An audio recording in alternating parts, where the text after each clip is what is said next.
আল্লাহ বলছেন, ওরে বান্দা, ওই কারীম রবের ব্যাপারে তোরে কে ধোঁকায় ফেললো, এই কথার ওজনটা বোঝার একটা উদাহরণ বুঝেন। আমাদেরকে আল্লাহ আল্লাহ রাসূল বাদ দিলে সবচেয়ে বেশি ভালোবাসে। আগে একবার বলছি, কে? আল্লাহ আল্লাহ রাসূল বাদে এগুলো আল্লাহ আল্লাহ রাসূলকে আনা যাবে। সবচেয়ে বেশি ভালোবাসে মা। মার কলিজায় কত দরদার ভালোবাসার মহব্বত আমি কেমনে বুঝাবো? আমি তো মা না। এটা শুধু মা জানে।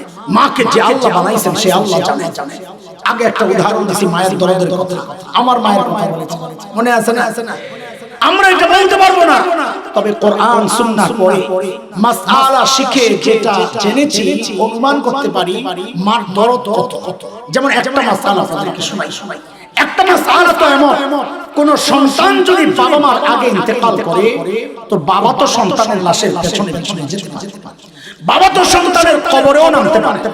বলে কেন? বাবার কলিজায় কি দরদ মায়া নাই, ভালোবাসা নাই? বলে আচ্ছা। বাবাও চিৎকার করে কাঁদবে, বাবাও বুক চাপড়াবে, কিন্তু বাবাকে আল্লাহ শক্তি দিয়েছেন সন্তানকে দাফন করে বাবা উপরে ওঠার ক্ষমতা রাখে। কিন্তু কোন মায়ের জন্য সন্তানের লাশের পেছনে যাওয়া, কোন মায়ের জন্য সন্তানের কবরে নামা কেন? দুনিয়ায় এমন কোন মা নাই যে সন্তানকে দাফন করার জন্য কবরে নামবেন, সন্তানকে দাফন করে সুস্থ অবস্থায় উপরে উঠবেন, এমন কোন মা নাই। নিজেও লাশ হয়ে শুয়ে। আমি একটু জিজ্ঞেস করতে চাই আপনাদের কাছে, আমি ওই আয়াতের ওই ডাক্তার ওজন বুঝাইতেছি, একটু জিজ্ঞেস করতে চাই, মার কলিজায় যে এত মায়া, একটু বুঝে শুনে বলেন তো কেন মা আমার কান বানাইছে, চোখ তো বানাইছে, জিহ্বা, হাত পাও তো কি বানাইছে? বলেন না, কি বানাইছে? কিচ্ছু বানান নাই। অল্প কয়েকদিন ভাড়াটিয়ার মতো পেটে ধারণ করেছেন, লালন করেছেন, জন্মের পর পালন করেছেন, তাতেই মার কলিজায় এত মায়া, তাতেই মার কলিজায় এত মায়া। তাইলে যে আল্লাহ আমার চোখ বানাইছে না, আল্লাহর কত, যে আল্লাহ আমার কান বানাইছে, ওই আল্লাহ, যে আল্লাহ আমার হাত পাও বানাইছে, ওই আল্লাহ, যে আল্লাহ আমাকে এত নিয়ামত দিয়ে বাঁচায় রাখছেন, ওই আল্লাহর কত মায়া। আরে মায়াটা বুঝেন না? ভাবেন কোনদিন? মায়া বুঝেন, ভাবেন। আমি আপনি যখন দরজা জানালা আটকায় ভেতরে গুনাহ করি, ভেতরে গুনাহ চলছে, ওই গুনাহ অবস্থায় আমার মালিক দরজার নিচে দিয়া বাতাস আর অক্সিজেন পাঠায় দেন যেন মইরা না। এবার ওই ডাক্তার ওজন বুঝে আল্লাহ যে পেছন থেকে ডাকতে থাকে, আমি আপনি যখন গুনাহ করি আল্লাহ ডাকতে থাকেন, কি বলে?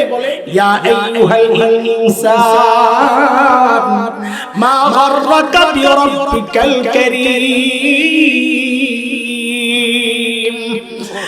আই বান্দা, ওই কারীম রবের ব্যাপারে তোরে কে ধোঁকায় ফেলছে? মানে কি?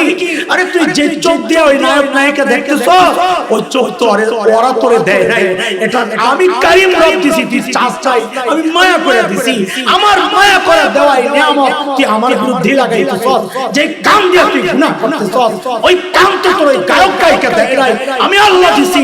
যে জবানে তুই আমার নাফরমানির কথা বলস, ওই জবান তোর নেতা নেত্রী দেয় নাই, আমি আল্লাহ দিছি। আরে যে হাত দিয়ে আমার বিরুদ্ধে লেখো, ওই হাত তোর নেতা দেয় নাই, তোর সরকার দেয় নাই, তোর অফিস দেয় নাই, তোর নেতা দেয় নাই, তোর মালিক দেয় নাই, ওই হাত আমি আল্লাহ দিছি। আমার দেওয়া অঙ্গ দিয়া তুই আমার বিরুদ্ধে লেখছস, আমার বিরুদ্ধে বলছস, আমার বিরুদ্ধে কথা শুনছস, আমার বিরুদ্ধে আমি যা নিষেধ করেছি তা দেখছস। কেন রে বান্দা, কি পায়া তুই আমারই মিলে, কি পায়া তুই আমারই মিলে? বলে আল্লাহ কারীম তো এই সত্তাকে বলে যিনি না চাইতে দেন, আপনি আমার কি কি দিবেন?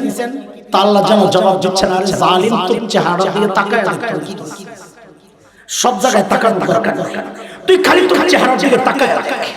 আল্লাযী খালাকাকা ফাসাওয়াকা ফাআদালাক ফি আইয়ি সূরাতিন মা শাআ রাব্বুকা। তোর মতো সুন্দর করে কাউরে বানাই। আর দেখ তোর চোখের মুখে কি সুন্দর ঝাড়ু লাগায়, ময়লা পড়ে আমি ভেতর থেকে পানি বের করে ঝাড়ু দিয়ে পরিষ্কার করি। আর তুই যখন ঘুমায় যাস তোর চোখগুলো অনিরাপদ হয়ে যায়, আমি আল্লাহ নিজ দায়িত্ব উপর একটা শাটার লাগায় দেব, নিরাপদ বানায়। আর ওই চোখ দিয়ে তুই ঘুম দিয়ে উঠাই আমার বিরুদ্ধে কেন করছ এটা? আল্লাহ ডাকতে থাকে দোস্ত তিনটা জিনিস দিলাম দিমাগের মধ্যে বসা। এক নাম্বার আমারে কে দেখতেছে? আলাম ইয়ালাম বিআন্নাল্লাহ ইয়ারা। ও জান্নাতে তাকায় আছে, কি তাকায় আছে?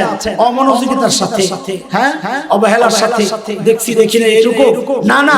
নবীকে আল্লাহ ডেকে বলছেন ওয়াসবির লিহুকমি রাব্বিক ফাইন্নাকা বিআইনিনা। আর আমি সরাসরি তাকায় আছি।